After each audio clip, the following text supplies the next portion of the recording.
салом дӯстон, табиист ки дар остонаи бозии дастаи Манчестер Юнайтед ва Ливерпул ки рӯзи 24 октябр баргузор мешавад, гапу хабарҳо зиёд шуданд. Аз қиёс кардани бозингарони беҳтарин ва ситораҳои саршиноси ҳардуи даста ҳеҷ кас роҳи гурез надорад. Дар ҳайати ду дастаи номдортарин аз кишвари Англия футболбозони сатҳи олӣ ҷамъ омаданд ва аммо аз байни ҳамаи онҳо бояд беҳтарини беҳтаринҳо муайян шавад. Баъд аз омадани Криштиану ба Манчестер пинҳон нест ки он нафари якум дар даста мебошад. Ҳама барои ӯст ва ҳама аз ӯст. Дар Ливерпул бошад айни ҳол ситораи Салоҳ ҷилову дурахши беандоза дорад. Мутахассисони футболи Англия ва берун аз он Салоҳро беҳтарин футболбози олам дар ҳамин шабу рӯз мехонанд. Қабл аз бозӣ аксарият ба гапи сармураббии Манчестер Юнайтед таваҷҷӯҳ карданд. Аз гуфтаҳояш рӯзноманигорони сенсатсияҷӯи Англия суханро дар бораи зуриву тавоноии Салоҳ ҷудо карда мавзӯи рӯз табдил додани ҳастанд. Журналистони англис хабари мазкурро ба мардум чунон вонамуд карданд ки гӯё Сулшер Салаҳро аз Роналдо бадтар шумурда гуфтааст ки айни ҳол Салоҳ беҳтар аз Роналдо аст. Шояд агар ин тавр ҳам рӯи рост мегуфт, ҳақ ба ҷониби ӯ мешуд. Аммо сармураббии як даста наметавонад ситораи асосии тимашро дар чашми дигарон кам шуморад. Имрӯз мо дар бораи ҳамин ва дигар хабарҳои муҳим гап мезанем. Рӯзи якшанбе мухлисони футболро ҷашни бузург интизорад, зеро мо якбора шоҳиди як қатор тоб рақобатҳо хоҳем шуд. Аз Эл Классико сар карда то Манчестер Юнайтед зидди Ливерпул ва Интер зидди Ювентус. Бешубҳа ин рӯзи хотирмоне хоҳад буд. Моро ҷолибтар кардани тамошои бозиҳо дӯстони мо аз 1x ба ҳамаи онҳо коэффициентҳои кайҳонӣ пешниҳод мекунанд. Дар оид регистратсия кунед ва истифодаи промокоди MG0777-ро фаромӯш насозед, зеро бо он то $100 бонус медиҳанд. ссилкаи бозӣ дар комментарияи ин видео. Биёед гапҳои Сулшерро ба хотир орем ва шумо худ қазоват кунед ки мутахассиси норвегӣ чиро дар назар дошт. Ман дар ҳама намуди баҳсҳо тарафдори Роналдо хоҳам буд. Омори ӯ боварнокарданист, вале новобаста аз ин Салоҳро айни ҳол манъ кардан қариб номумкин аст. Моро лозим аст то бар зиддаш ҳамаи қувваамонро истифода барем. Ман мухлиси хатти ҳуҷуми Ливерпул ҳастам. Барои боз доштани онҳо бояд 95 дақиқа бозии беҳтарин нишон дода шавад. Яке аз он дастҳое ки мо дар 4 соли охир мехоҳем ба он баробар шавем, Ливерпул мебошад. Мо бояд чунон пеш равем ки бозиамон мисли Ливерпул шавад, гуфт сармураббии МЮ.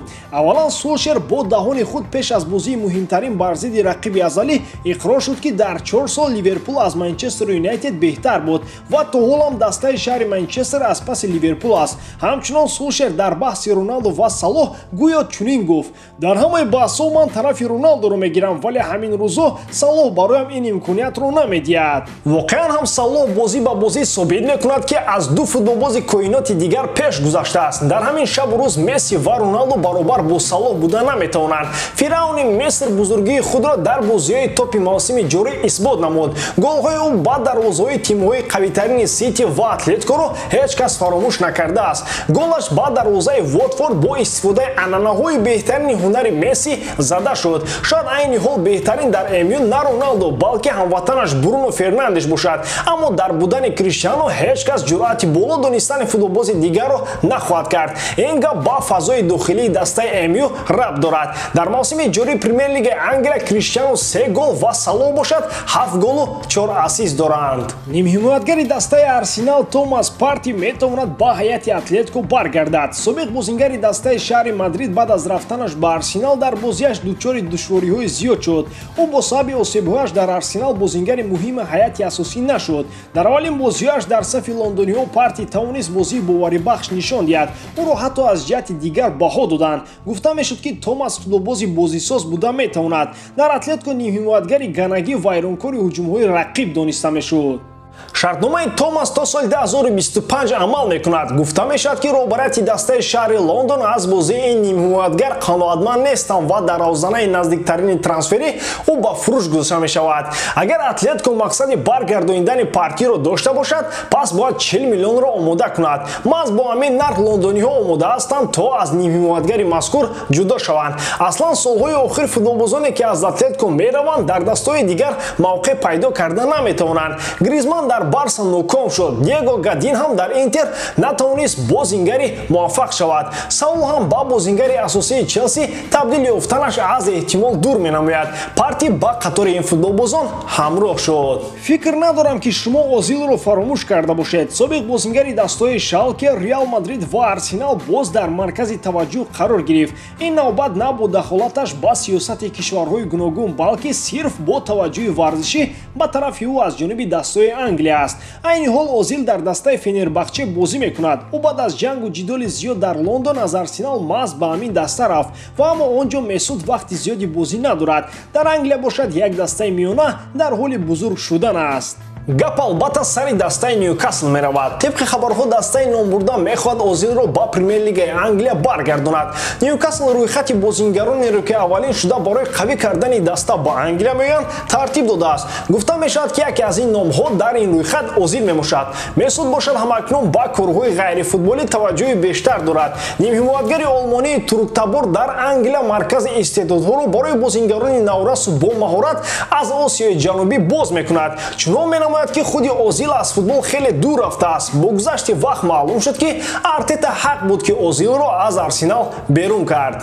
Пеш аз бозии Эл Класико ҳимоятгари дастаи Барселона Жерар Пике дар бораи ҳамлагари Реал ибрози андеша карда чунин гуфт: рафтани Криштиану барои Бензема мавқеъро дар ҳуҷум озод кард. Ин мавқеъро ҳамлагари фаронсавӣ ба таври идеалӣ пур кард. Карим ҳамеша исбот мекунад ки ғайр аз гол задан ӯ таъсири бузург ба бозии ҳамлагарони дигар расонида метавонад. Партофто анҷом медиҳад ва мавқеъҳои холӣ барои ҳамдастагонаш ҷудо мекунад. Муҳимияти Бензема бештар шуд. Мо хуб дарк мекунем ки бар зидди ӯ бозӣ кардан мушкил шуда. Аз бозӣ бар зидди ӯ ҳаловат хоҳем бурд, гуфт Пике. То он ҷое ки мо Пикеро мешиносем, ӯ ҳамеша гапҳои қабеҳ ба суроғаи футболбозони Реал равон мекард. Шояд ҳимоятгари Барса аллакай медонад ки имконияти каталониҳо бар муқобили Реал хеле кӯчак аст. Барои ҳамин ҳам худро эҳтиёт карда аз гапҳои баланд гуфтан худдорӣ мекунад. Дар будани Месси, Неймар, Иньестау Хави Жерар метавонист бо дили пур ҳарчи гуфтан гирад, вале ҳамакнун бо Люк де Йонг, Мартин Брейтвейт ва Оскар Мингеса беҳтараш ин гапҳоро нагӯяд. Ба ҳамин тамом дӯстон, боварӣ дорам ки эҷодкории ман ба шумо писанд меояд. Лайк, комментария ва дар канал обуна шуданро аз ёд набароред. Бо шумо буд мисли ҳар вақта Муҳаммад Гаиров. Хай дар паноҳи Аллоҳ.